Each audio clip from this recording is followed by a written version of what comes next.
Question 12 is about vector. First, part A, show that line L and M intersect at a point A and find the position vector of A. So you just equate them, and then you will have three coordinates. So it means that you have three equations.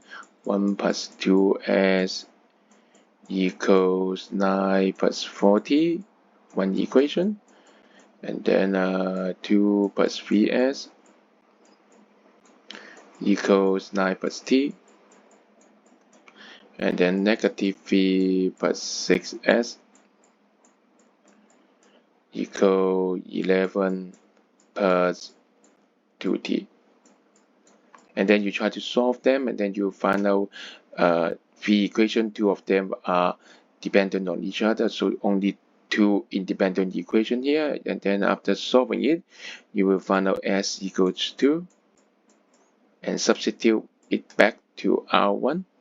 You'll find out, okay, the coordinate is 5, 8, and 9. And this is the position vector for A. Thank you.